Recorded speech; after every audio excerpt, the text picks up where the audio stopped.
Hello everyone, this is Devendra Sharma and welcome to my channel DRMTD।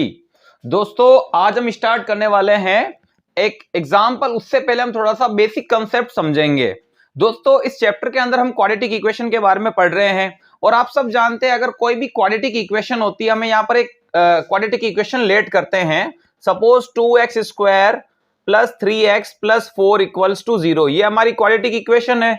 ठीक है दोस्तों, अब क्वाड्रेटिक इक्वेशन की स्टैंडर्ड फॉर्म क्या होती है ये हमने हमारे प्रीवियस वीडियो के अंदर डिस्कस किया था। मैं फिर भी बता देता हूं, हमारे क्वाड्रेटिक इक्वेशन की स्टैंडर्ड फॉर्म जो होती है ax² plus bx plus c equals to 0, ये हमारी क्वाड्रेटिक इक्वेशन की स्टैंडर्ड फॉर्म होती है।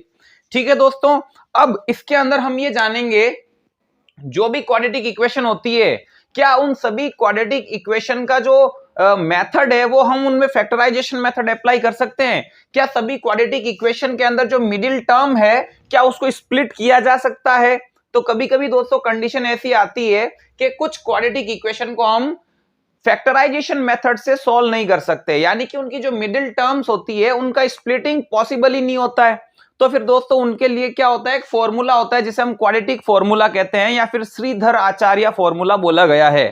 ठीक है दोस्तों, वो फॉर्मूला क्या है? देखिए, उस फॉर्मूला को लिखते हैं। सबसे पहले हम x equals to minus b plus minus under root b square minus 4ac upon 2a।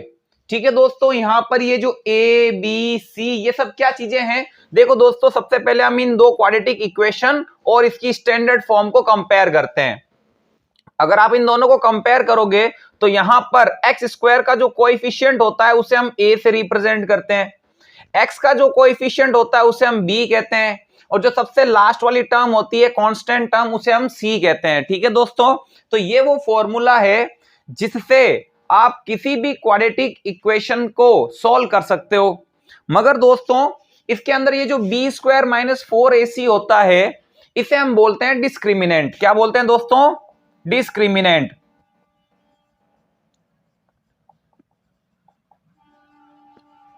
इसको डिस्क्रिमिनेंट बोला जाता है। दोस्तों कुछ ऐसी क्वाड्रेटिक इक्वेशंस भी होती है। सपोज ये रही आपकी quadratic equation 2x² plus 3x plus 4 equals to 0।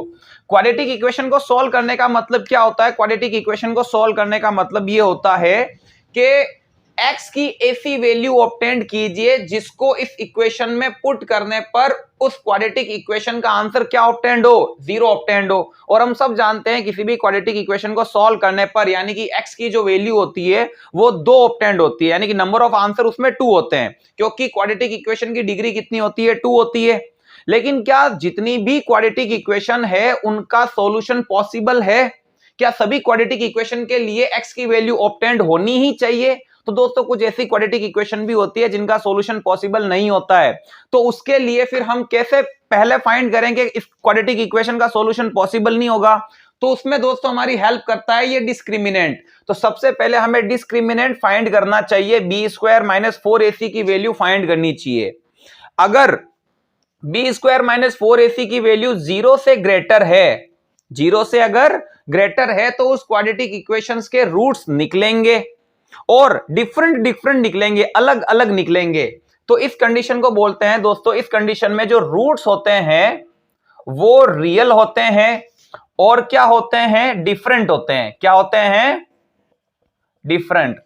और अगर b² माइनस 4ac की वैल्यू 0 के इक्वल हो, b² माइनस 4ac की वैल्यू क्या हो? 0 के इक्वल, तो दोस्तों जो रूट्स होते हैं वो रियल तो होते हैं बट क्या होते हैं दोस्तों? इक्वल होते हैं। क्या होते हैं?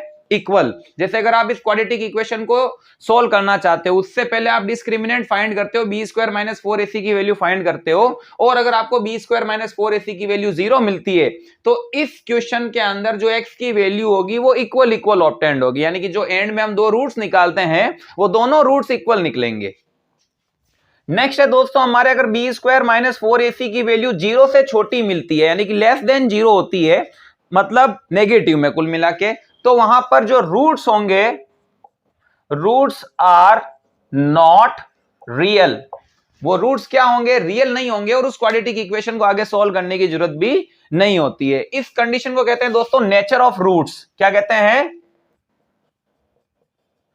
नेचर ऑफ रूट्स, यानी कि सबसे पहले हमें क्वाड्रेटिक इक्वेशन को अगर आप फॉर्मूले से भी सॉल्व कर रहे हो तो आपको उसका नेचर ऑफ रूट फाइंड होना चाहिए। नेचर ऑफ रूट से हमें पहले पता चल जाता है कि जो उसके रूट्स निकलने वाले हैं क्या वो डिफरेंट होंगे, क्या वो इक्वल होंगे, या उसके रूट्स पॉसिबल भी है या नहीं। पहले आप इसको नोट कर लीजिए, उसके बाद में हम नेक्स्ट एग्जांपल स्टार्ट करते हैं।